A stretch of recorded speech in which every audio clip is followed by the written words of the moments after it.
Go there. Get on the Go jet. there. Either be perfect. Either be perfect. Get on the jet. Either make no mistakes ever. Deploy the app in 5 minutes. Have no feature gaps. Have the rollout be perfect. Or go there. Go there. That's our philosophy. Go there. And go there knowledgeably. Go there knowledgeably. Yeah. I'll tell you the biggest mistake I see these days. Not only do people not travel as much as they did before March 2020, it's worse. It's worse because there is a groupthink in sales and customer success that literally makes me want to jump off the roof. I would say 80% of the people I interview, even at the most senior levels, say the same thing. Everyone loves me. That's my trick to sales. Everyone loves me. Now, maybe if you're selling cement or paper, here's the second trick is everyone that interacts with a customer, and you need to test people, has to be a friggin' subject matter expert. We have one of the reasons going to the beginning of this that customer success has fallen into decline is the majority of folks in customer success are not subject matter experts anymore. They're not. They're mercenaries. Well, no, they're process people. Oh, okay. They're I do. What do you? I'll interview someone in customer success. I'll be like, okay, what do you do for your job? I do a lot of QBRs, quarterly business reviews. I'm like, great. And I always ask, okay, so this is my trick question. What percent of your customers show up? Oh, maybe a couple, 20%. So they do nothing. Mm-hmm. If you are one of the world's top 10 experts on Vozy or any product, your customers will show up to your quarterly business review. You call it a quarterly technology review. Forget about B, call it a QTR. They'll all show up and complain in a good way and ask for solutions and ask for things, right?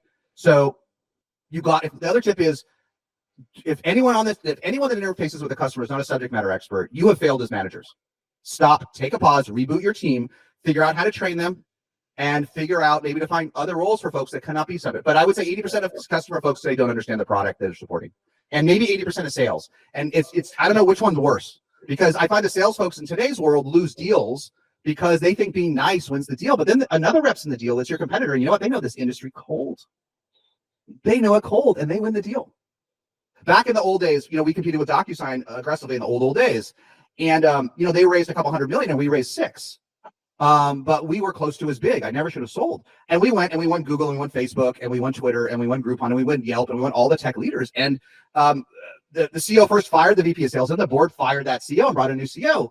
And because they couldn't figure it out, how come like these little EchoSign guys could go in and with all these and beat them in every deal with all of our money and people? There were two reasons. One, our product was easier to use. Okay, it did make a difference. But you know who we sent in? People that knew the shit cold. And they would send in a sales rep in a tie and a coat and someone else that did not, that talked about putting signatures on a document. They'd be like, what's your workflow? What are your needs? How do you route contracts to your organization? How do you go quote to cash? How do you do this? And we would actually build it for them on the fly in the meeting. And we would walk out. And dumb customers wouldn't care, okay? But we just cleaned it up. $1 million with Google, 500K with Facebook. The smart ones, even with all their money, and we both started at the same time. So we both had brands at the time. But that's the magic of how we beat them with no money is we were subject matter experts, right? And we had a few advantages, which we could talk about. But anyhow, I just have seen that erode today. And so many sales folks I talk to have no idea what their product does. But I'm nice. But I win because I'm nice. I win because my customers trust me. Great, but if you don't know your product, why would they trust you? You think they trust you, but you're stupid. They don't trust you. Why would I trust someone that doesn't know how the product works? How do you build trust, especially remote, not in person? Yep. The only way you can build trust over Zoom or Google is if you're insanely off the charts good at the product, right?